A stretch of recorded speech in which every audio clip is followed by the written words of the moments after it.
Fourth equation of motion को explain कर चुका हूं मैं पहले, राइट ना? तो अब हमें आज करना क्या है?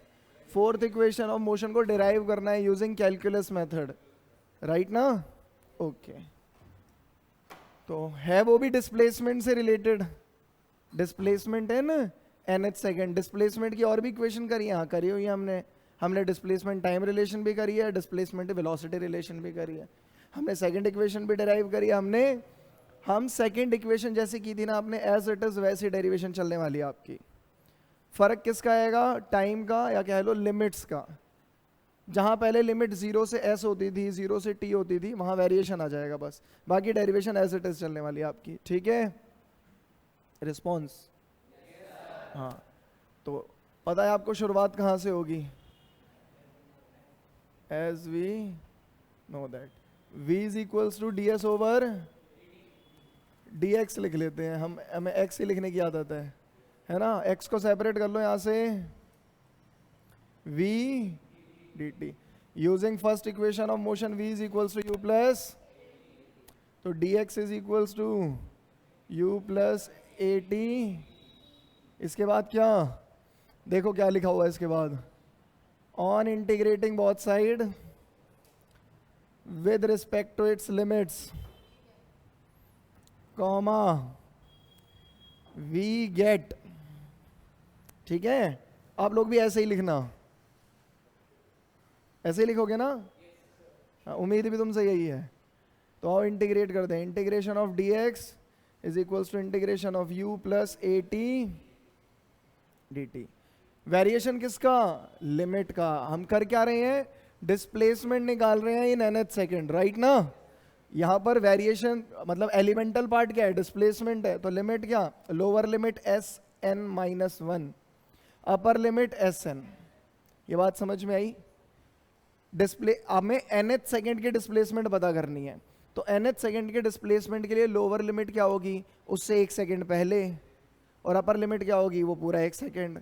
यही बात समझ में? जैसे फिफ्थ सेकेंड की बात करो तो लोअर लिमिट क्या? 4, अपर लिमिट 5, ठीक है ना? इसी को तो चाहिए, यही तो चाहिए हमें।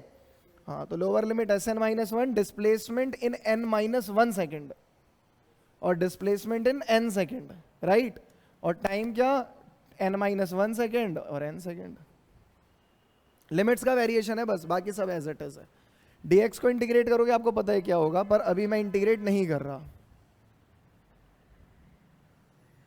ओके, यहां पर क्या करें? सेपरेट कर दें, integration of U D T plus integration of A T D T, lower limit upper limit.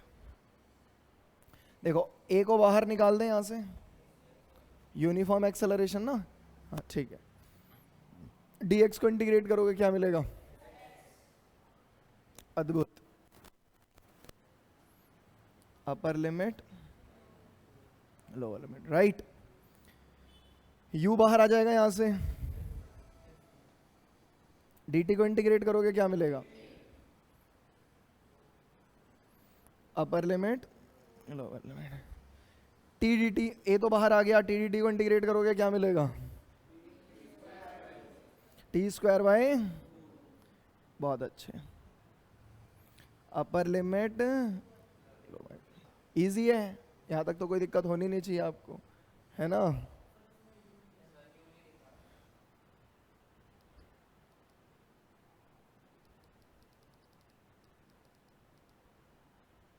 हाँ, क्या कह रहे हो? यहाँ सही बात है, बढ़िया, बहुत बढ़िया ऑब्जर्वर हैं आप लोग। Upper limit minus lower limit, तो जैसे ही पुट करोगे क्या मिलेगा? एस एन माइनस, ठीक है, यहां क्या मिलेगा? N minus N minus one, ठीक है? ठीक है ना, कोई दिक्कत नहीं। यहां से ऐसा करो, 1/2 बाहर निकाल दो पहले ही, a/2, फिर upper limit minus lower limit, right ना? अपर लिमिट इज n, तो n स्क्वायर हो जाएगा माइनस, इजी है। फ्रेम कट रहा है आज।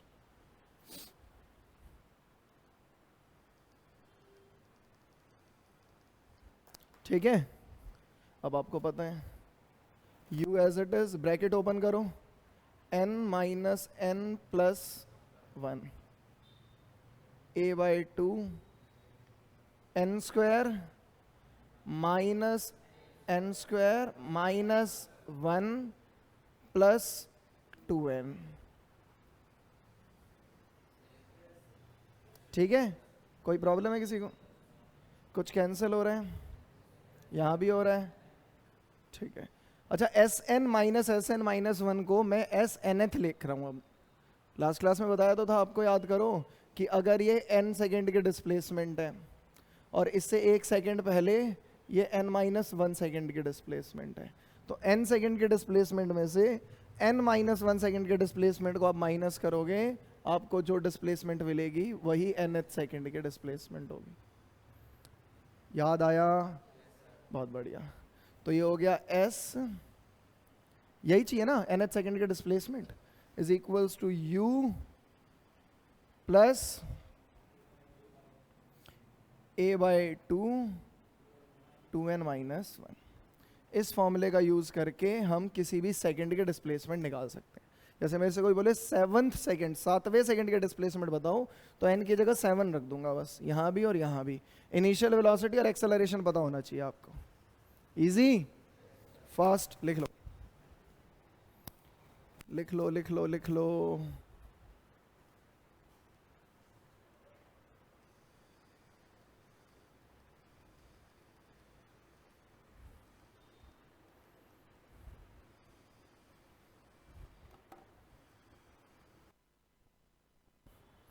क्वेश्चन लिख लो फटाफट एक।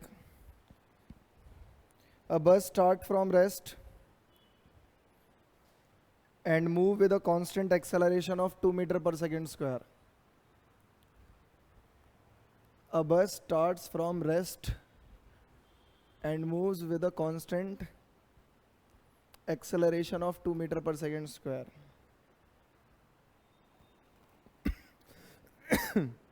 Find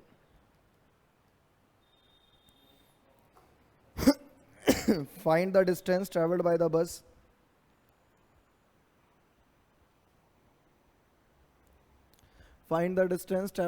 bus in 3 seconds. पहला पार्ट है in 3 seconds एंड दूसरा part in 3rd second. in 3rd second. ठीक है, बहुत ही हल्के क्वेश्चन है, हो जाएंगे, टाइम इन्वेस्ट करने की नीड नहीं है आपको इस पे।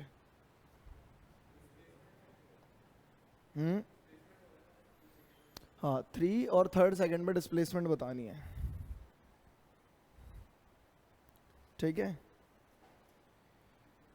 बाकी क्वेश्चंस मैं आप लोगों को ग्रुप में सेंड कर दूंगा, सॉल्व कर लेना, जो ना हो नेक्स्ट क्लास में ले आना। आगे बढ़ते हैं, टॉपिक इजी था ये।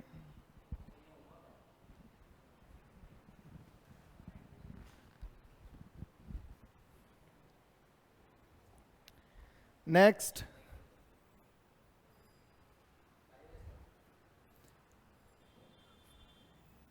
Freely falling body. Freely falling body. जल्दी से मुझे बताओ कि सर ये टॉपिक हमने 9th क्लास में पढ़ा हुआ है। हाँ जी, पता नहीं पढ़ा या नहीं पढ़ा? पढ़ा है? पक्की बात? तो देखो ऐसा है कि अब एक छोटा सा सवाल आपके सामने, पर आंसर नहीं देना, जो आंसर देना चाहे वो हाथ उठाएगा, ठीक है ना?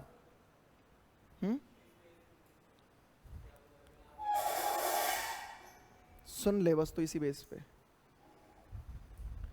तो सुनो क्वेश्चन। तो मेरे हाथ में ना 2 ऑब्जेक्ट हैं, कोई भी 2 ऑब्जेक्ट, मतलब इस हाथ में ये कपड़ा है ही, और इस हाथ में हाथी है, हाथी, बहुत बड़ा हाथी। ठीक है, पूरा हाथी रखा हुआ है मैंने इस हाथ पे, समझ रहे हो? इमेजिन करो, दिख रहा है? हाँ दिखना चाहिए, साइंस ऑफ इमेजिनेशन है। और इतनी हाइट पर मैंने दोनों को होल्ड कर रखा है। अब कैसे, 1 2 3, 3 गिनने पे मैं दोनों को एक साथ छोड़ दूंगा, 1 2 3, ठीक है। क्वेश्चन ये है कि इन दोनों में से पहले नीचे कौन गिरेगा, या जमीन पे पहले टच कौन होगा। हाथ उठाना है बस, यस बहुत बढ़िया, वेरी गुड। मतलब इसमें भी सोचना पड़ रहा है आपको कि हाथ उठाएं या ना उठाएं। मैं उठा दूं आके? बताओ, आप ही बताओ। गजब बच्चे हैं। हाँ, हाथी पहले गिरेगा। अब जिनका आंसर हाथी है वो नीचे कर ले हाथ, और जिनको लग रहा है पहले कपड़ा गिरेगा वो आर्यभट्ट हाथ उठाए। नहीं, अच्छा जिसका कुछ और आंसर है अलग, एक बच्चा है जिसका अलग है।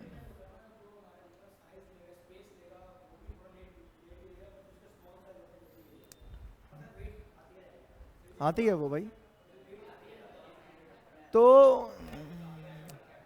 बताओ आप, कह रहा है दो, मतलब there is no time difference, दोनों साथ में गिरने वाले हैं, चाहे हाथी हो चाहे कपड़ा हो। ये ऐसा इसने कहा, मैंने नहीं कहा, मुझे मत घूरो, ठीक है। देखो प्रैक्टिकली अगर बात करें, मैं इस रूम में ऐसा करता हूँ तो हाथी ही पहले गिरेगा।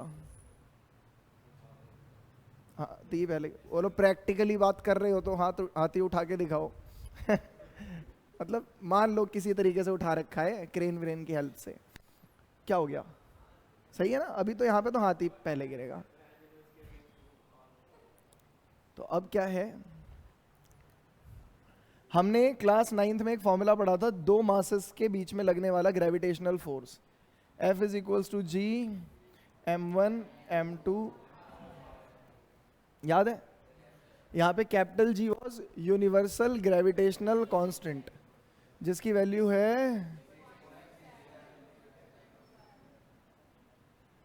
न्यूटन मीटर स्क्वायर पर केजी स्क्वायर, राइट ना। देखो ये है हमारी अर्थ, बढ़िया है, और यहाँ पर रखा हुआ है एक छोटा सा मास का टुकड़ा।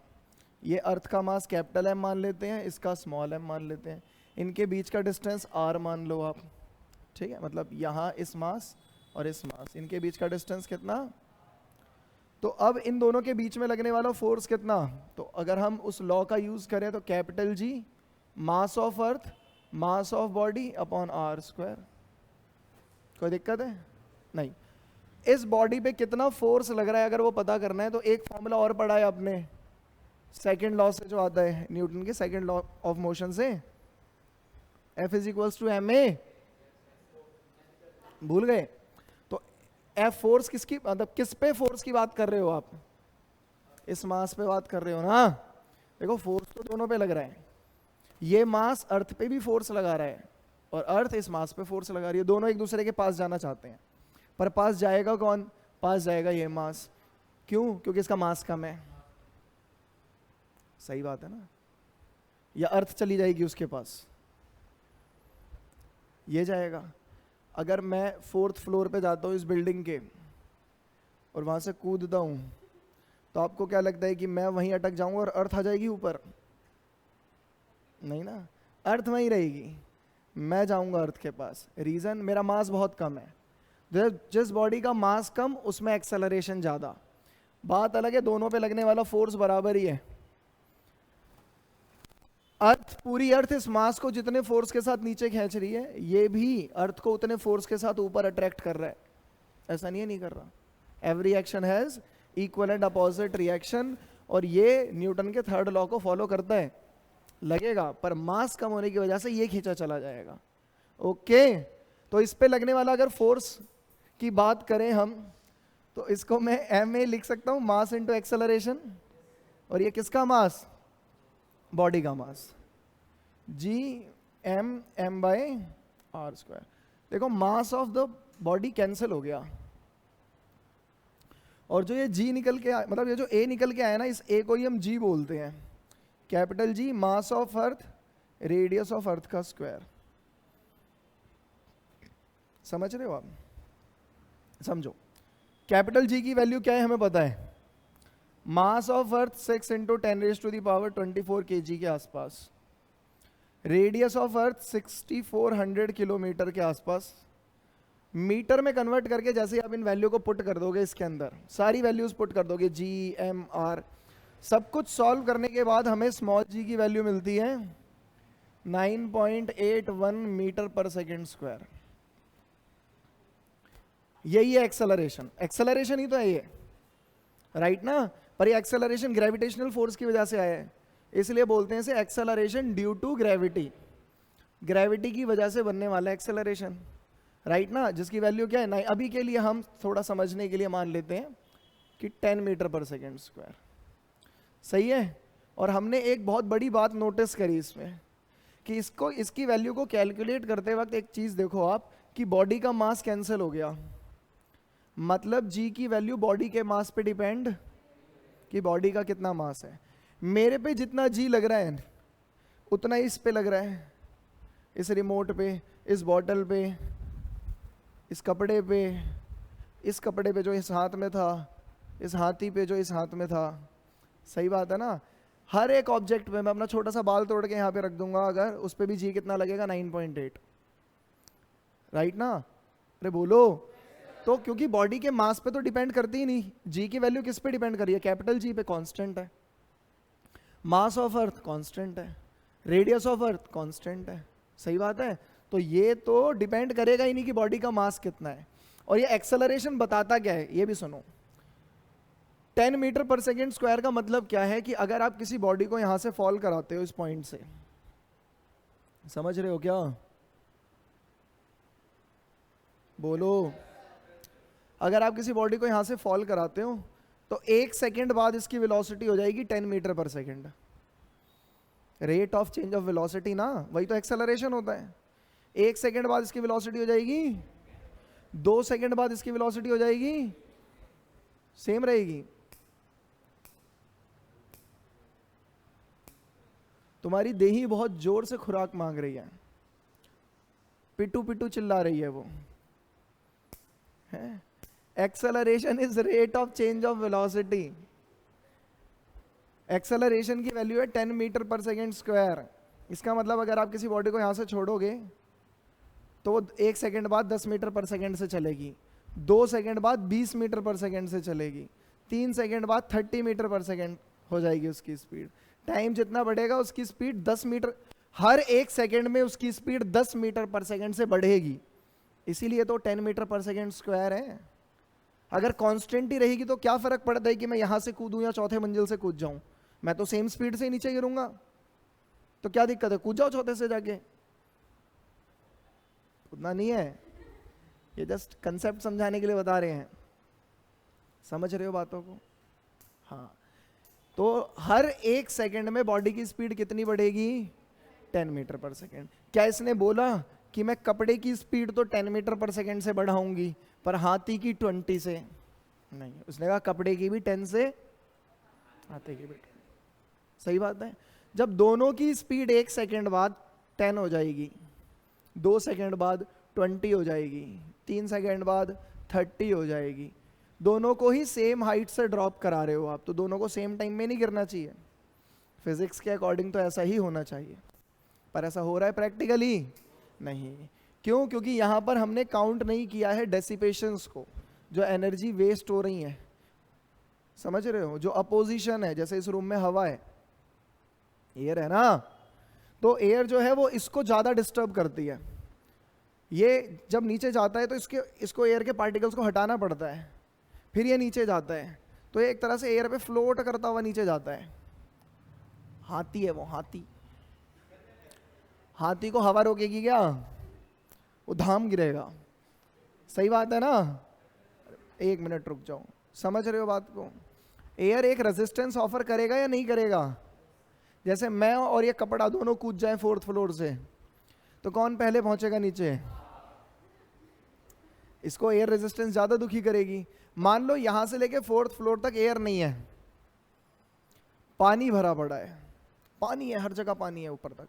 अब कूद रहे हैं, अब वाटर भी रेजिस्ट करेगा मोशन को, एयर थोड़ा कम करता है, वाटर थोड़ा ज्यादा करेगा, तो वाटर मेरे मोशन को भी ज्यादा रेजिस्ट करेगा। अब नहीं मरूंगा मैं, जैसे कपड़ा बच गया ना वैसे मैं बच जाऊंगा, क्योंकि इस बार रेजिस्टेंस अच्छा खासा मिल रहा है मुझे। समझ रहे हो? एयर की डेंसिटी बहुत कम है, तो एक कपड़े पे तो बहुत बढ़िया असर दिखा रही है, मुझ पे कम दिखा रही है। फर्क समझ रहे हो? मतलब क्या है कि अगर इस रूम से सारे हर टाइप का डेसिपेशन खत्म कर दें, आप एयर भी निकाल दें, एकदम मस्त वैक्यूम बना दें, और अब हाथी और कपड़े को एक साथ गिरें, दोनों सेम टाइम में नीचे गिरेंगे। क्या ऐसे एक्सपेरिमेंट हो रखे हैं? हो रखे हैं। यूट्यूब पे अंग ढंग चीज़ें सर्च मारते रहते हो, कभी ढंग की भी चीज़ें मार के देखो। एक बहुत बड़े चैम्बर के अंदर, बहुत ऊंचे चैम्बर के अंदर, वो एक फेदर और एक वो वाली बॉलिंग बॉल वो होती है ना, तो 3 उंगली डाल देते हैं जिसमें, हैवी सी, हाँ जो भी है, तो उस वो हैवी सी बॉल बहुत हैवी होती है, वो उठाइए आपने, गेम खेली है वो वाली, वो 12 जो घेरने होते हैं, हाँ शाबाश शाबाश, बॉलिंग ही तो कहते हैं उसे। अरे बॉलिंग नहीं, समझ गए? तो वो उतनी हाइट से उन्हें फेंकते हैं और वो एकदम साथ में आते हैं नीचे और साथ में गिरते हैं। तो मतलब अगर आप एक कबूतर का पंख निकाल लें और दूसरी तरफ आप खुद खड़े हो जाए समझ गए? छोटी हाइट लेनी है ना, ज्यादा बड़ी नहीं, तो आप दोनों साथ में ही नीचे आने वाले हो। समझ गए? फ्रीली फॉलिंग, फ्रीली, रेजिस्टेंस नहीं होना चाहिए कोई भी। अगर नहीं है तो हर एक बॉडी पे लगने वाला जी सेम होगा। तो बॉडी को अगर आप सेम हाइट से फॉल करा रहे हो तो बॉडी सेम टाइम में नीचे गिरेंगी, और नीचे पहुंचने पर उनकी वेलोसिटी भी सेम होगी। समझ गए? पक्की बात है? हाँ, अब पूछो क्या पूछ रहे थे? हाँ,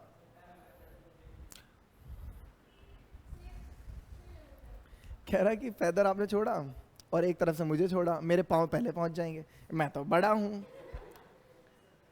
काश आपका दिमाग भी थोड़ा बड़ा होता। क्या मैंने बताया आपको कि मैं आपकी कैसी ओरिएंटेशन रख रहा हूं? तेरे को ऐसे लिटा दूंगा मैं, ऐसे ऐसे मस्त रिलैक्स पोजीशन में छोड़ेंगे आप। अब ठीक है? क्या समझ गए आप लोग? समझ गए सारे? बहुत बढ़िया, बहुत बढ़िया, गजब दिमाग। हाँ, आपका भी कोई डाउट आ गया? हाँ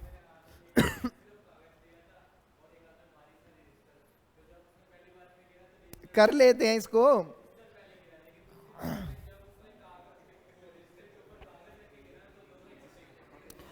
अरे बाबा, बाबा आदम के जमाने से होते हुए एक्सपेरिमेंट आ रहे हैं ये। लाओ एक रजिस्टर दो मुझे, वो जिसमें स्पाइरल होता है वो वाला रजिस्टर है क्या किसी के पास? यार तुम तो दिन पे दिन राक्षस होते जा रहे हो। हम्म, हम्म, हम्म, बहुत आवाज कर रहा है यार ये। देखते हैं कि ये आएगा या नहीं आएगा।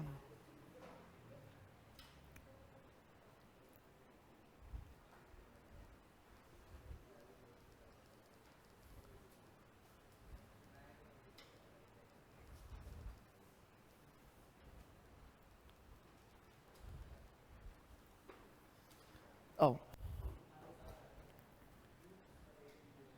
देखो वैसे तो ये एक्सपेरिमेंट जो मैं बता रहा हूँ पहले देख लो आप, उसके बाद इसकी थोड़ी इसका पोस्टमार्टम भी करेंगे, ठीक है? ये पंखे बंद कर लेते हैं वरना होगा नहीं। जाओ इस रूम में भाग के खड़ा होना, जा कमाल है। फास्ट, असिस्टेंट चाहिए इन्हें, तो वापस जा तू।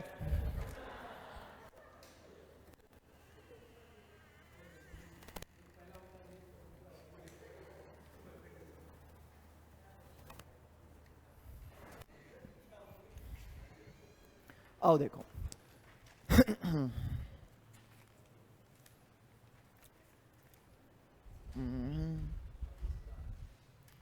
तुम्हारी इन हरकतों की वजह से ना मेरे को एडिटिंग में बहुत टाइम लगेगा। अरे ज्ञान मत दो। क्या लगता है पहले कौन गिरेगा? हाँ, गिरना तो यही चाहिए, कायदा तो यही कहता है। काफी सुस्त, राइट ना। तो अब इस बच्चे के अकॉर्डिंग क्या करते हैं कि इसको इसके ऊपर रख दो, चिपका नहीं रहा भाई मैं, तो मतलब नीचे रख देते हैं। अब बोलो ये तो वेट की वजह से चला जाएगा, है ना, चला को तुम, ये तो वही वाली बात हो गई कि हाथी के नीचे कपड़ा रख दिया, लेकिन अब सेम टाइम में गिर रहे हैं, ये तो नहीं हुआ मतलब। वाह, कपड़ा जल्दी, हाँ ठीक है। अब क्या लगता है, और अगर ऐसा नहीं हुआ तो एक्सपेरिमेंट फेल, साथ में गिरे, चिपकाया नहीं है मैंने, आप भरोसा कर रहे हैं ना। हाँ सही है वैसे। अब किया क्या आपने, ये करके दोनों के लिए एयर रेजिस्टेंस सेम कर दिया, वैसे तो सेम ही है पर दोनों पे इफेक्ट अलग अलग डाल रहा था, पर ये करने के बाद इफेक्ट सेम हो गया। पर एक चीज़ और हुई है जो आपको दिखी नहीं इसमें, और जहाँ भी आपने वो एक्सपेरिमेंट देखा है शायद उन्होंने बताई भी नहीं आपको। यहाँ पर जब हम ऐसा करते हैं ना, तो यहाँ केवल फ्रीली फॉलिंग का कंसेप्ट यूज़ नहीं होता। होता क्या है कि इसके और इसके बीच की ये जो एयर है वो नहीं है, हवा नहीं है इनके बीच में, तो जब ये नीचे जाता है ना तो ये एयर को अपने अंदर आने भी नहीं देता, तो एक सक्शन पुल भी तैयार होता है। समझते हैं आप सक्शन पुल का मतलब क्या है? जैसे आप स्ट्रॉ में से हवा खींच लें तो पानी ऊपर चढ़ता है ना, हाँ, तो अभी इसके बीच में एयर है नहीं, सही बात है। अब जब ये नीचे जाएगा तो एयर अंदर घुसने की कोशिश करेगी, पर घुस नहीं पाती क्योंकि वैक्यूम बन रखा है, वो सक्शन पुल इसे और नीचे की तरफ खींचता है। तो इसे मैं 100% नहीं कह सकता कि मेरा एक्सपेरिमेंट फ्रीली फॉलिंग का सही हो गया, क्योंकि एक और फैक्टर आ गया ना, नहीं आई बात समझ में? हाँ, सक्शन पुल भी काउंट कर रहा है ना यहाँ पे, मतलब काम कर रहा है यहाँ पे, पॉइंट आ रहा है समझ में? हाँ, तो ये मतलब ठीक है, अगर उस छोटे से फैक्टर को इग्नोर कर दो तो काम कर रहा है अपना ये फ्रीली फॉलिंग बॉडी। ठीक है मित्र यूट्यूबर।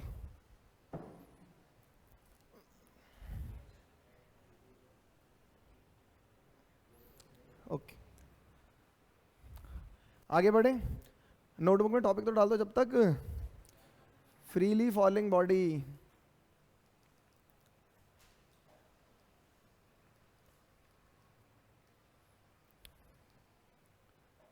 बड़ी मेहनत का काम है।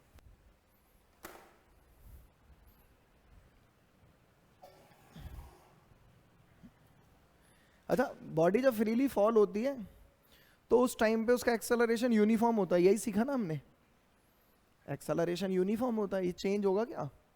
नहीं होगा, सारी बॉडी के लिए सेम लग रहा है। और एक्सेलरेशन अगर यूनिफॉर्म हो तो उसके लिए हमने इक्वेशन ऑफ मोशन डिराइव कर रखी है। हमने जो इक्वेशन ऑफ मोशन डिराइव करी थी वो यूनिफॉर्मली एक्सेलरेटेड मोशन के लिए तो करी है, बोलो, बहुत अच्छे। तो मतलब सेम है, फ्रीली फॉलिंग के अंदर जो आपने कंडीशन पढ़ी है वो, मतलब जो आपने इक्वेशन ऑफ मोशन पढ़ी है उसमें स्लाइड चेंज आ जाएगा बस। जैसे v is equals to U plus A T पढ़ा आपने, राइट ना, ये इक्वेशन चेंज करके क्या कर दो, v is equals to U plus G T.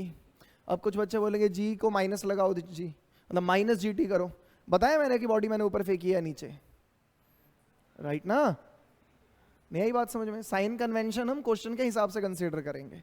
Okay, अभी प्लस ही रहने देते हैं। s is equals to U T plus, तो ये क्या चेंज हो जाएगा, नो, s की जगह h आ जाएगा। वर्टिकल कंडीशन में बात कर रहे हो ना आप, तो अब ये डिस्प्लेसमेंट की जगह हाइट बोल देंगे हम, ठीक है, समझ गए? तो h is equals to U T plus half G T square.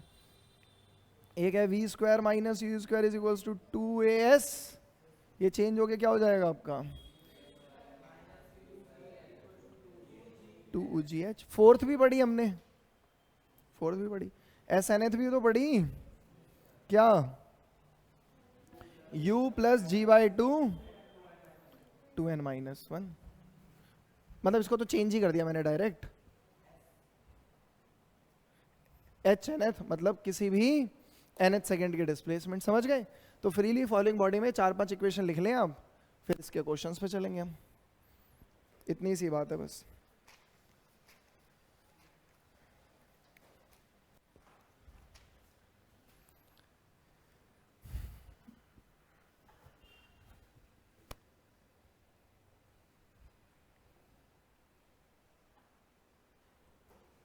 Question लिखो एक, घर से ही करना है ये,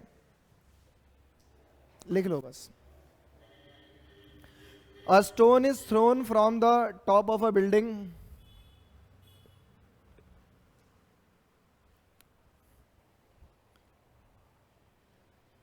with an initial velocity of 20 meter per second. 20 meter per second. Straight upward. Building के टॉप से फेंका है और साथ साथ ऊपर की तरफ फेंका है. हाँ, 20 मीटर पर सेकेंड से स्ट्रेट अपवर्ड ऊपर फेंक दिया.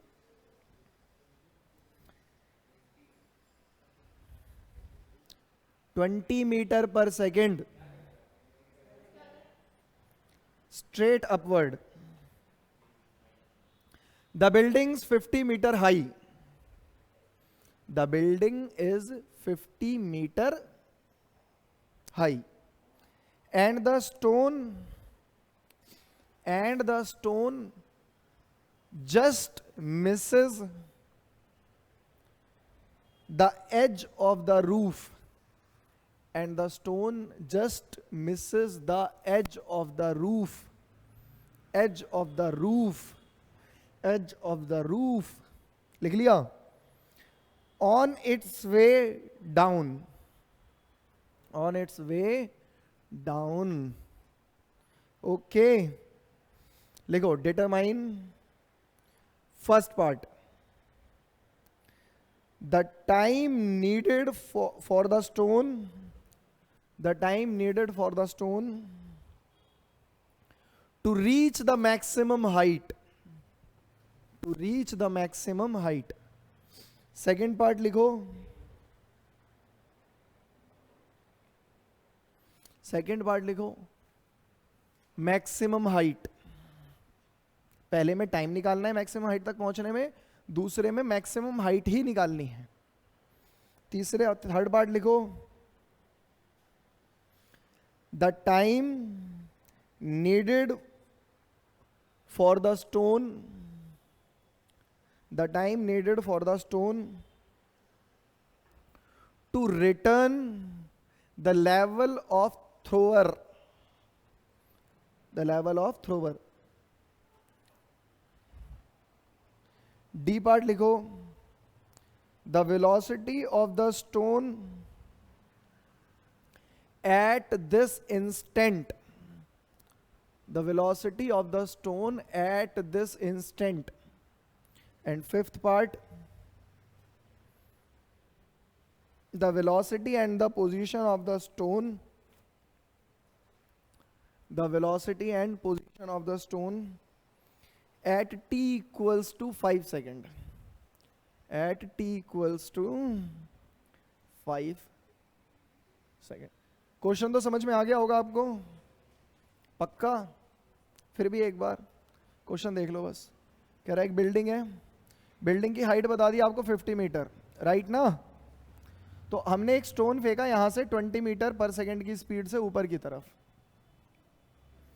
वो पीक पर जाता है और वापस आता है ना जब, तो रूफ को जस्ट मिस करता हुआ नीचे चला जाता है. ऐसा ही कहा है, राइट ना. अब क्वेश्चन ने पूछा क्या क्या है आपसे कि पहले तो ये बताओ कि यहां मैक्सिमम हाइट तक पहुंचने में से टाइम कितना लगेगा. दूसरा पार्ट पूछ रहा है कि मैक्सिमम हाइट होगी कितनी. तीसरा पार्ट पूछ रहा है कि जब वो रिटर्न आएगा वापस लेवल ऑफ थ्रोवर पे, तो इस, हाँ जी कोई कुछ कह रहा है.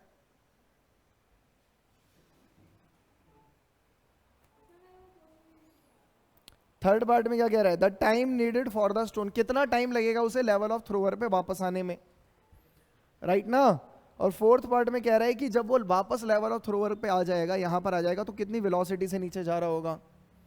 और फिफ्थ पार्ट में आपसे पूछ रहा है कि जब 5 सेकंड बीत जाएंगे, कब, टाइम ऑफ प्रोजेक्शन के बाद 5 सेकंड बीत जाएंगे, तो उस टाइम पर आपका पत्थर कहां पर होगा और कितनी वेलोसिटी से चल रहा होगा.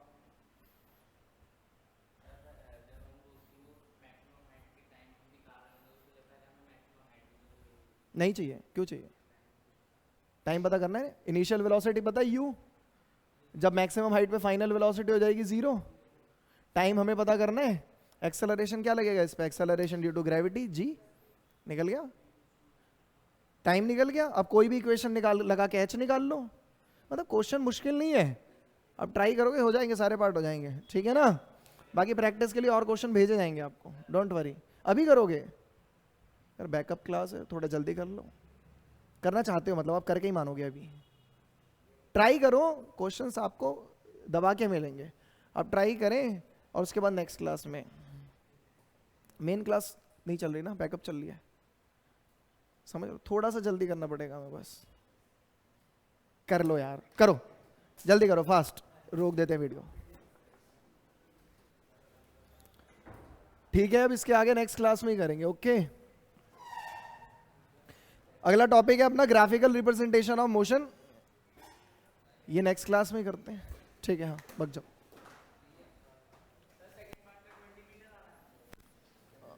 राइट।